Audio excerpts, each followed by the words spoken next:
When a 501c4 has to file paperwork to get its status, again, you're not getting a tax deduction for giving to a C4. You have to file a Form 1024, Yes. A form that you filed for your group in Ohio. What happened then? Well, I think one thing I would like to point out is some of the media have been suggesting that, here's these Tea Party anti-tax people, and we were filing for 501c4 so we could avoid paying taxes. Nothing was further from the truth. We're farmers and business people, and we were having bus trips that cost money, and we needed insurance and things. So you have to form a company. We thought we were going to be companies, and so in a pre-Citizens United world, you couldn't as a company take a bus trip to Washington because that's a political act, and we didn't know that. So the 501c4 came from the IRS. We didn't ask for 501c4. We were told by the IRS we must be a 501c4. Right. People forget corporations are creatures of the state. That's right. So what happened when you thought you had all your paperwork lined up? Well, so, as most prudent Americans do, we talked to our attorneys, our accountants. We filed the 1024 as thoroughly as we possibly can. And in the case of the Ohio Liberty Coalition, which is key to this whole case, we filed in June of 2010. Shortly thereafter, in early July, we got a letter from the IRS saying, we've got your application. It'll take 90 days to do. And 2010 left us, and we said, we want to pay our taxes. Sorry, it's still being under review. 2011 went through the whole year. We want to pay our taxes. Still went, no letters, no nothing. We would call them up. We'd say, what's going on?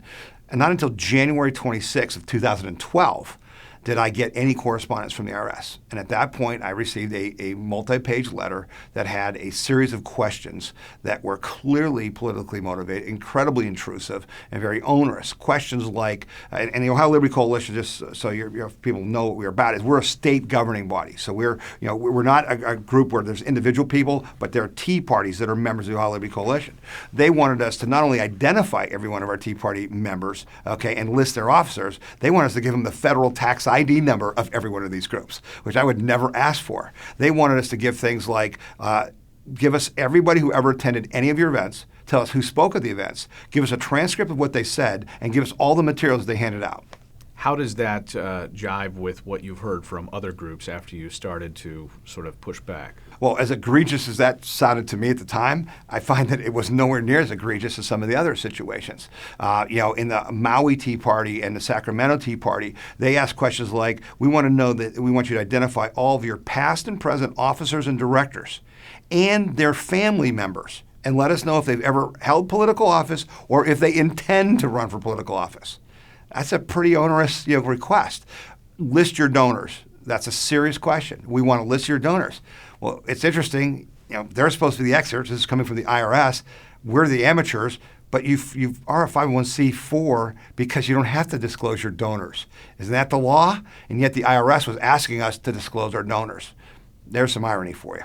Why did you want to create a C4 specifically? You were talking about insurance, but clearly C4, post-Citizens United, grants abilities for people to organize more efficiently for activism. Sure. For talking about politics in sometimes controversial ways. Yes. Did you think right off the bat that this was being caused by some sort of partisan interest? Well, yeah. This is kind of the interesting part of this because, again, even our attorneys and accountants didn't even know what C4s were. Most of them knew what a C3 was, but we were looking for guidance from our government. And what they did is they basically led us into a trap.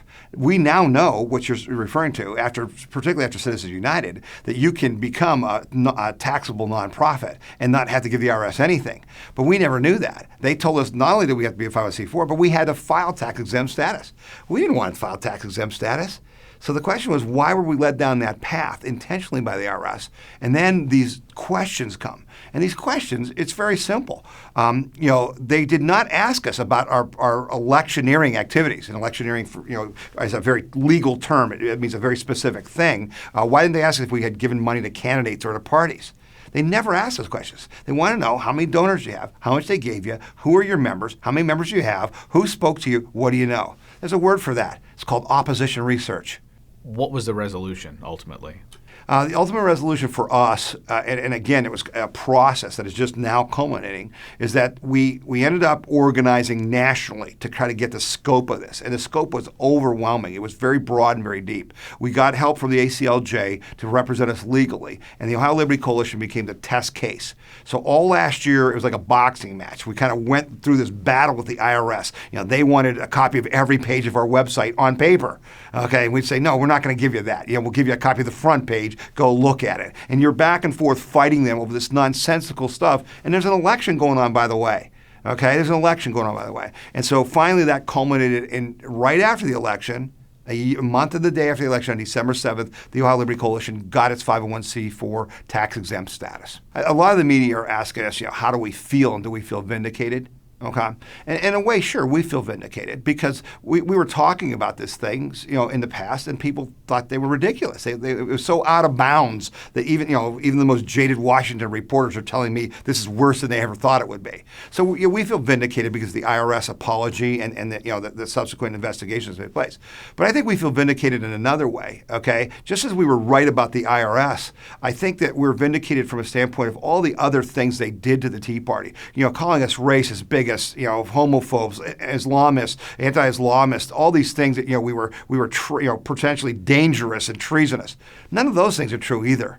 And part of this process shows, what we are? We're just good-hearted Americans, and we know right from wrong, and we don't need a lawyer to tell us that. And we stood up for our freedom and liberty. And what do we stand up for? What we were based on as a Tea Party movement was what? Overreaching government. We want smaller government. Government's intruding in our lives. What a perfect metaphor. This IRS, attack on us, you couldn't reach any further into our lives. So literally, the government proved our point that we're right, and nobody wants to go through what we went through with the IRS. A lot of people, even liberals who are supporters of the president, have said, yeah, it's really hard to argue for the types of programs that the president likes right now because part and parcel of these expansions of government is the appreciation that government's doing its job. Yeah. Well, this certainly causes a problem there because you have factual evidence that they not only were they not doing their job, but there's something more behind this because nothing of what they've said adds up. For instance, they claimed that they were overburdened. Okay, someone gave me a statistic today. They were overburdened because the number of 501c4 applications went from 1,500 to 3,000, and that's what the problem was. Except the number of 401c3 applications was 66,000. Okay, and so the scope of this is just nothing near that. And here what you have and what most Americans need to realize, what this is really about to the people who are watching this video and hearing these words, is that the IRS is going to play a key role in Obamacare.